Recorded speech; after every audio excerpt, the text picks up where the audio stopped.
The year is 1173. The air in Woolpit, a small village in Suffolk, England, smells of earth and wood smoke, as it always does. Life is hard but predictable, governed by the rhythm of the seasons and the demands of the land. Then one sweltering August afternoon, everything shatters. A group of reapers returning from the fields stop at the edge of the ancient wolf pits, deep trenches designed to trap predatory wolves. What they see defies explanation, rips a hole in their understanding of the world, and will echo through centuries as one of history's most inexplicable enigmas. Crouching, disoriented at the bottom of the pit are two children, a boy and a girl. They are small, perhaps no older than 5 or 6. But it isn't their youth that freezes the blood of the villagers, nor their tattered, unfamiliar clothing. It is the shocking, undeniable color of their skin, a sickly, vibrant green, unlike anything any living person has ever witnessed.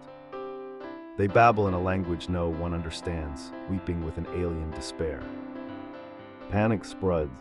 Fear, superstition, and a creeping sense of the uncanny grip the small community. Who are these children, truly? And from what impossibly strange place have they emerged? But to understand how we got here, we need to go back to the quiet rhythms of life in 12th century Woolpit, before the world turned green. Woolpit, its name derived from the Old English wolf pit meaning wolf pit, was a modest agricultural village nestled in the heart of Suffolk. Its prosperity, like that of countless other hamlets across England, was inextricably linked to the land. Farmers toiled in the fields, cultivating barley, wheat, and rye, while shepherds tended their flocks on the communal pastures. The village revolved around its small church, dedicated to St. Mary, and the manor house, usually overseen by a local lord or his representative. Daily life was arduous, punctuated by seasonal festivals and the occasional market day in a nearby town like Bury St. Edmunds. Villagers knew their neighbors, their families often having lived in the same place for generations. They understood the dangers of wolves, hence the pits and the capricious nature of the weather, but their world was comprehensible, bound by natural laws and divine decree. Superstition certainly existed, as it did everywhere, but the appearance of children with emerald skin was not part of any known folklore. Their lives, though simple by modern standards, possessed a profound internal logic. They had no reason to expect the inexplicable. And then that fragile sense of order was shattered by the arrival of the inexplicable itself. A profound disturbance was about to ripple through their familiar, earthbound existence, forcing them to confront the limits of their understanding. To fully grasp the shock waves the Green Children created, we must contextualize their arrival within the broader historical tapestry of 12th century England. The year 1173 falls within the reign of King Henry II, a powerful monarch who had, by this point, largely restored order after the devastating civil war known as the Anarchy. This brutal conflict, fought between King Stephen and Empress Matilda for control of the English throne, had ravaged the country from 1135 to 1154. Castles were built illegally, lawlessness was rampant, and the common people suffered immensely. Even though Henry II had brought a semblance of peace, the scars of the anarchy ran deep. Trust was fragile and fear of the unknown lingered, especially in rural areas like Suffolk. Woolpit itself fell under the jurisdiction of Bury St. Edmunds Abbey, a powerful religious institution, but local governance was often exercised by feudal lords. The children were discovered on the estate of Sir Richard de Calne, a wealthy and influential landowner with a manor house nearby. Sir Richard, like many of his peers, would have been acutely aware of the social and political volatility that had only recently subsided. This was not a time of global communication or scientific inquiry. Knowledge was localized, beliefs were often rooted in Christian doctrine and ancient folklore, and anything that defied immediate explanation was quickly attributed to divine intervention, demonic influence, or the capricious nature of the fairy world. The arrival of these strange, green-skinned beings was not just a local oddity, but a profound challenge to an already unsettled world's understanding of itself, demanding an answer that medieval minds were ill-equipped to provide. And it was within this backdrop of post-war recovery and entrenched superstition that the mystery truly began to deepen. The initial encounter at the wolf pit was, in itself, a moment of profound confusion, but it was the subsequent events that cemented the Green Children as an enduring mystery. The Reapers, after overcoming their initial shock, managed to coax the two terrified children from the pit. They were brought to the nearby village, undoubtedly drawing a crowd of bewildered and anxious onlookers. Sir Richard de Calne, as the lord of the manor, quickly took charge, recognizing the gravity of the situation. He provided them shelter in his manor house, a gesture of medieval hospitality that was both charitable and practical, as the children presented a clear enigma requiring a patron. At first glance, beyond their startling green hue, the children appeared physically human, though strangely proportioned and speaking an utterly unintelligible language. They wept incessantly, trembling with fear, their small hands clutching each other as if for dear life. The villagers, though accustomed to the occasional lost traveler or wandering mendicant, had never encountered anything like this.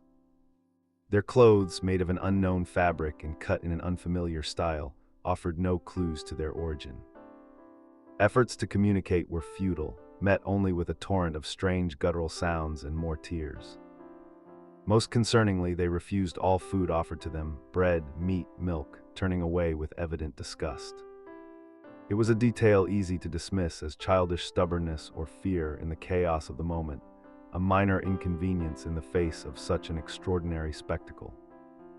Yet this seemingly small detail, their refusal to eat, would soon escalate into a dire and heartbreaking struggle, signaling that the strangeness they brought with them was not just skin-deep, but ran to the very core of their being. And as their hunger grew, so too did the silent, growing dread within the hearts of those who cared for them. What began as a curious spectacle swiftly transformed into a harrowing ordeal for the children and their bewildered caregivers. For days, the green-skinned boy and girl refused all sustenance. Every attempt to feed them typical medieval fare, dense bread, hearty stews, fresh milk, even sweet berries, was met with frantic headshakes, guttural cries, and increasing weakness. Their hunger was palpable, yet they could not, or would not, accept the food of this world.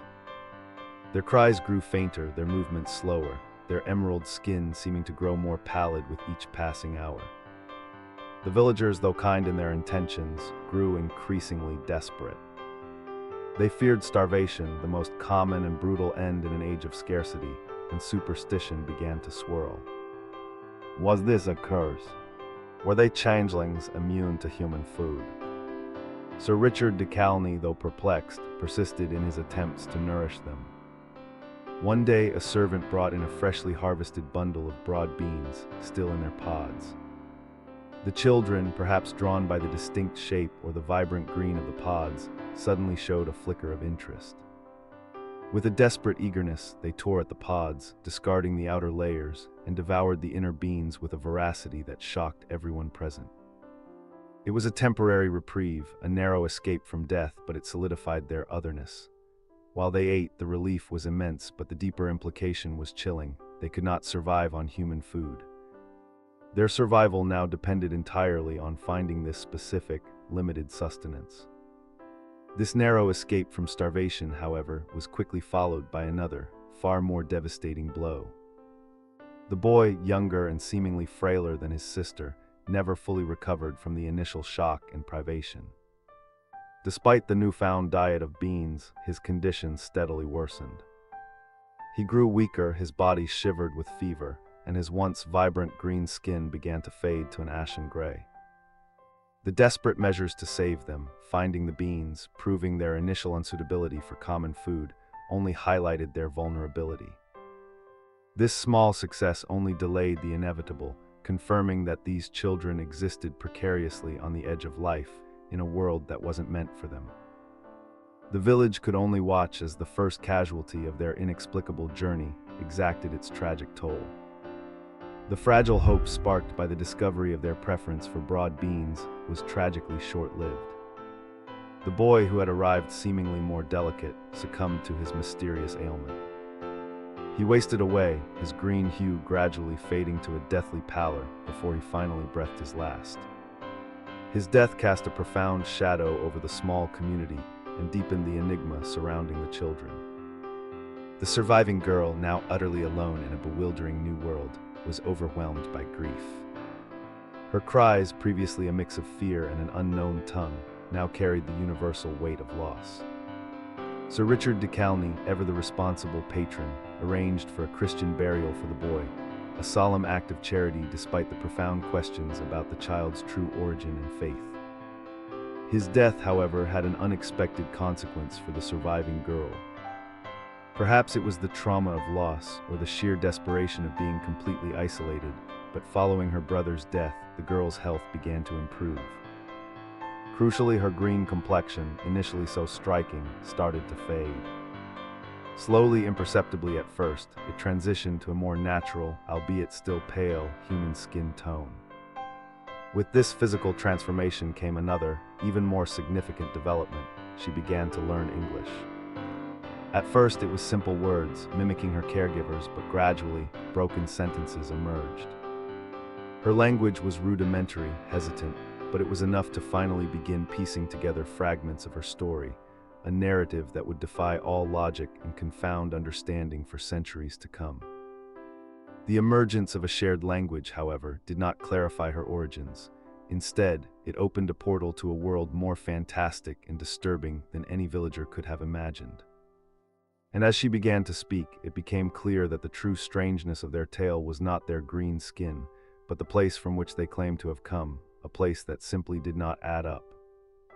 Everything had pointed one way: two feral, possibly abandoned children, suffering from some unknown ailment, speaking an incomprehensible tongue. Their green skin, their strange diet, the boy's death, all fit a tragic, if bizarre, narrative of lost and suffering souls.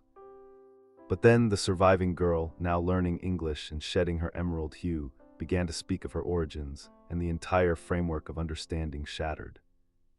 Her story, recorded by chroniclers like William of Newburgh and Ralph of Coggeshall, was nothing short of astonishing. She claimed they came from a land called St. Martin's Land, or the Land of St. Martin. This was not a place on any known map, nor did it conform to any geographical reality familiar to medieval Englishmen.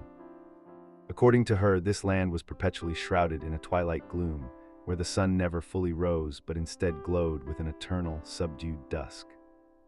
The light, she described, was faint and dim, as if forever clouded or obscured. The inhabitants of this place, including herself and her brother, were all green.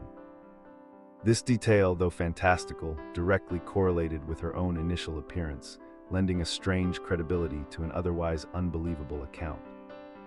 She spoke of living peacefully, herding flocks, until one day they heard the sound of church bells. Following the sound, they entered a great cavern or tunnel. What began as an adventure, a journey through a dark, winding passage, abruptly ended in disorientation and a blinding light, emerging into the scorching sun of Woolpit. Their story was a fantastical epic, a journey from a hidden, subterranean world into the harsh, bright reality of medieval England. This revelation was the but moment. It transformed the children from medical curiosities or abandoned waifs into emissaries from an impossible place, challenging not only the villagers' understanding of humanity, but of the very cosmos. The mundane horror of starvation was replaced by the cosmic horror of displacement, leaving the villagers to grapple with a truth far stranger than fiction, and questions that resonated with profound, unsettling implications. The details the girl provided, though filtered through the biases of medieval chroniclers, offered a fascinating glimpse into her supposed home. William of Newburgh, writing around 1190, and Ralph of Coggeshall, abbot of a nearby monastery, both recorded her account, albeit with slight variations. According to their records, St. Martin's Land was a place of perpetual twilight, not unlike the dimness of a heavily overcast day, where the sun was never seen. Instead, a kind of other sun or a constant, soft glow illuminated their world. She spoke of her people, all green-skinned like she and her brother had been, living in harmony, tending their flocks. What truly captured the imagination and deeply unsettled her medieval audience was her description of hearing bells. These were not the usual village bells, but distant, resonant chimes that captivated their curiosity, drawing them towards their source. They wandered into a vast, dark cavern, a winding passage that led them on an arduous journey. She recounted how they followed the sound through immense darkness, pushing forward until they became disoriented. Then a sudden blinding light engulfed them as they emerged from the passage, collapsing under the intense glare of the Woolpit sun. The sudden transition from twilight to full daylight, and from a subterranean, self-contained world to the open fields of Suffolk, clearly overwhelmed them. It was a detail that added a layer of profound disorientation to their experience, explaining their initial shock and distress. These accounts, though fantastical, were treated with a surprising degree of gravity by the chroniclers, who wrestled with how to integrate such an outlandish narrative into their existing worldview. The fact that the story was recorded at all and elaborated upon with such specific, if strange, details indicates that it was not dismissed outright as mere fancy, but rather viewed as a genuine, if perplexing, testament from an unearthly realm. The implication was clear. The world was far larger and stranger than they could ever have imagined, containing hidden pockets of existence just beyond their comprehension. And the girl, now christened Agnes, would carry the weight of this extraordinary origin throughout her earthly life, a living testament to a hidden world. Beyond the fantastic elements of her story, the true human cost of this event rests heavily on the shoulders of the surviving girl, who was eventually baptized and given the name Agnes. Imagine her experience, a child, perhaps 5 or 6 years old, ripped from everything she knew, witnessing the slow, agonizing death of her brother, and then finding herself completely alone in an alien world. Her green skin, her alien language, her strange diet, all served to isolate her initially. Even after her greenness faded and she learned English, she remained an anomaly, a living legend. Agnes was taken into service by Sir Richard de Calne, living a life radically different from the one she claimed to have known. She became a domestic servant, likely performing menial tasks, her extraordinary origin story becoming a strange footnote to her otherwise ordinary existence. Chroniclers note that she eventually married a man from King's Lynn, a port town in Norfolk, and that she was very wanton and impudent, suggesting perhaps a spirit unbroken by her ordeal, or perhaps a deep-seated rebelliousness born from her unique experience. But beneath the surface of this new life, a profound sense of loss and displacement must have lingered. She was the sole survivor, the only one who could truly remember St. Martin's Land, the only one who knew the boy who died. What did she remember of her parents, her home, her people? Did she ever truly feel at home in Woolpit or King's Lynn? We have no record of her inner turmoil, only fragments of her reported words. Her entire childhood, her very identity, was inextricably tied to an event no one could explain. Her story became a medieval urban legend, shared around firesides, but the girl herself, Agnes, became a symbol of profound human resilience against impossible odds, yet also a stark reminder of the isolation that comes with being fundamentally other. Her past was a mystery, her present a reluctant adaptation, and her future, though recorded as married, was undoubtedly tinged with the quiet sorrow of a world lost forever. Her sacrifice was not just her home, but her entire sense of belonging, leaving her perpetually an outsider looking in. Despite the extraordinary nature of Agnes's testimony and the physical evidence of her and her brother's green skin, a peculiar silence settled over the mystery in the immediate aftermath. The accounts, though vivid, were confined to monastic chronicles and local lore. There was no grand investigation, no widespread attempt to locate this St. Martin's Land or to definitively solve the riddle of their appearance. Who benefited from this lack of persistent inquiry? Perhaps in a world steeped in religious dogma, the implications of a subterranean, green-skinned humanity were simply too challenging to confront. To acknowledge such a reality might have undermined accepted theological and cosmological beliefs. It was easier perhaps to frame it as a local wonder, a charming but ultimately inexplicable fable, rather than a profound scientific or existential challenge. The Church, ever keen to maintain its authority, may have subtly encouraged a narrative that minimized the more unsettling aspects, allowing the story to drift into the realm of legend. For Sir Richard de Calne, providing shelter and care was a noble act, but pushing for deeper answers might have invited unwanted scrutiny or suggested an engagement with forces deemed unnatural. The girl's integration into society, her marriage and subsequent life, likely served as a convenient endpoint to the active mystery. She was no longer a green child, but Agnes, a human being. The focus shifted from what are they to what became of her. This quiet turning away from the core mystery allowed the fantastical elements to persist while avoiding the more uncomfortable questions. The records, vivid in their initial description, simply ceased to probe the how or why with any real investigative rigor, leaving a gaping void where concrete answers should have been. The world of Woolpit moved on, accepting the unexplainable as simply part of God's mysterious plan, leaving the truth shrouded in the mists of time and in the unspoken whispers of a few chroniclers. And as generations passed, the story morphed from a bizarre historical incident into pure folklore, its disturbing potential largely forgotten. Centuries later, as the Age of Enlightenment dawned and historical inquiry became more rigorous, scholars and antiquarians revisited the tale of the Green Children. Far from dismissing it as pure myth, many recognized the consistent reports from independent medieval chroniclers like William of Newburgh and Ralph of Coggeshall, lending it a certain historical weight. They couldn't simply ignore a story recorded by respected figures of the era. The goal was no longer to marvel at the impossible, but to seek rational explanations. Early investigators meticulously examined the primary sources, cross-referencing details and attempting to separate factual observations from medieval interpretations. They looked for precedents of such phenomena, scrutinizing other accounts of strange children or unexplained appearances in folklore and history. Scientists, particularly from the 19th and 20th centuries, began to offer medical theories for the green skin, focusing on conditions like chlorosis. This condition, caused by iron deficiency, can indeed give the skin a greenish tint, especially if severe. They considered the children's peculiar diet of broad beans, a highly specific and often incomplete source of nutrition, as a potential clue. Anthropologists and linguists, though hampered by the lack of direct evidence, speculated on the possibility of a lost dialect or a foreign language, trying to match the chroniclers' vague descriptions of their speech to known tongues. The wolf pits themselves were examined not just as a location, but as a potential mechanism of their appearance, raising questions about how they might have ended up there.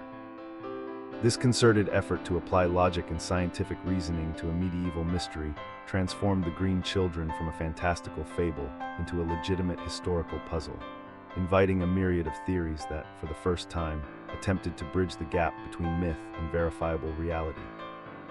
Yet even with these newfound tools, the complete picture remained elusive, as each potential answer seemed to raise as many questions as it resolved. Over the centuries, numerous explanations have been put forward to account for the Green Children, some plausible, some fantastical, but many ultimately failing to fully satisfy the evidence.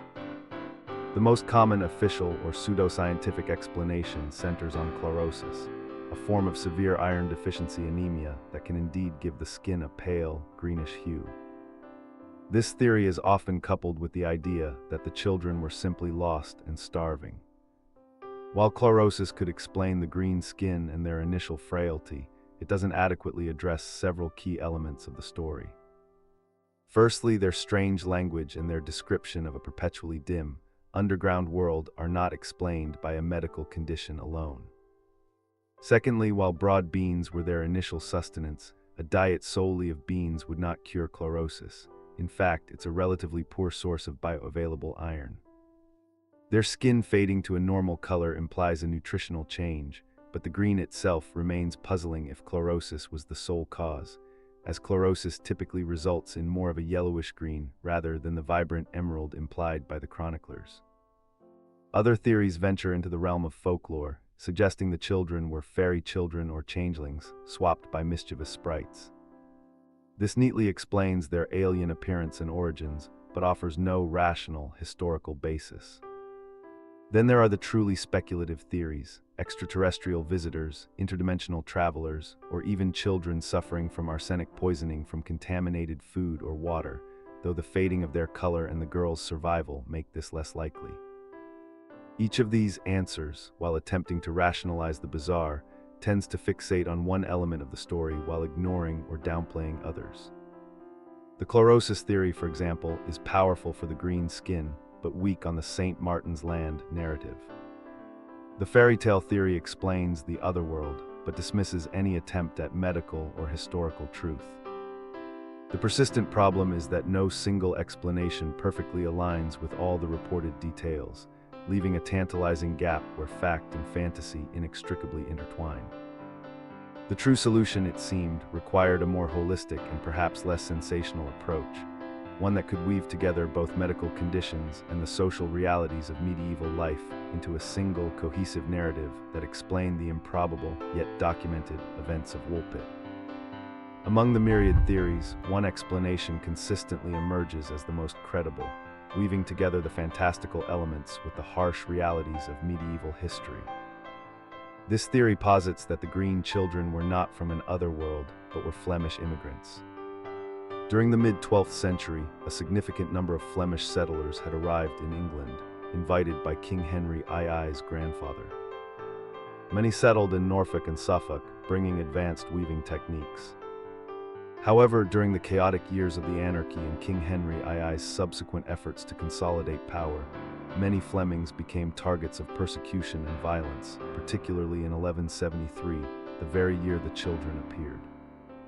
Rebellions against Henry II in East Anglia had seen many Flemish mercenaries fighting on the side of the rebels. Consequently, Flemish communities faced brutal reprisals. It's plausible that a group of Flemings, perhaps a family, had sought refuge by hiding in disused mine shafts, underground tunnels, or even ancient, unrecorded subterranean dwellings near Woolpit. These could have been old chalk mines, flint mines, or even Roman catacombs. Living underground for an extended period, deprived of sunlight and subsisting on a limited, poor diet, the children would have almost certainly developed chlorosis, causing their skin to take on a pallid, greenish hue. Their strange language would simply have been Flemish, incomprehensible to the English villagers. Their story of St. Martin's Land could be a child's confused memory of their homeland, or a euphemism for their darkened, subterranean hiding place, where the sun never shone directly. The sound of bells could have been those of a local church heard faintly through the earth, drawing them out. The boy's death could be attributed to the greater shock and malnutrition he endured, while the girl, being slightly older or more resilient, survived and slowly recovered with proper food and sunlight. This theory, first proposed by the antiquarian John Clarke in 1899, elegantly connects the green skin to a verifiable medical condition, the strange language to a known foreign tongue, and the otherworld narrative to a traumatic, subterranean experience compounded by a child's fragmented memory. It also aligns perfectly with the violent historical context of Flemish persecution in 1173, providing a compelling and heartbreakingly human explanation for what initially seemed an impossible tale. The evidence points not to magic, but to immense, unspeakable suffering and the accidental rediscovery of forgotten children in the crucible of a brutal civil war. The single most disturbing fact in the entire story of the Green Children of Woolpit is not their green skin, nor their mysterious origin story, but the harrowing reality that they were, in all likelihood, refugee children. They were almost certainly victims of extreme violence and persecution, driven from their homes and forced into a subterranean existence to escape murder or capture. They didn't arrive from a magical dimension. They emerged from the darkest corners of human cruelty and desperation.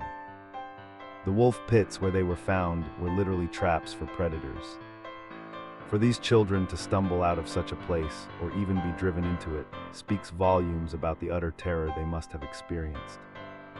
Their green skin, the symptom of chlorosis, wasn't a mark of otherworldly beauty, but a stark, visible sign of profound, life-threatening malnutrition and lack of sunlight. Their otherworld story of St. Martin's Land was not a fantasy, but a child's desperate attempt to rationalize and cope with unimaginable trauma. The loss of their parents, the destruction of their home, and the terrifying journey through darkness.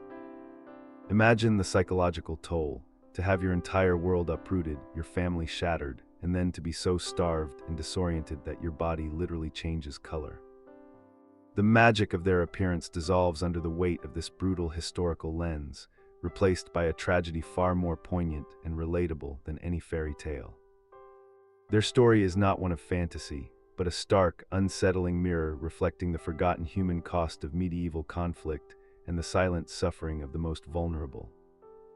They were not aliens, but simply children, lost and scarred by the savagery of their own kind, their green skin a chilling testament to the unseen horrors of a violent world.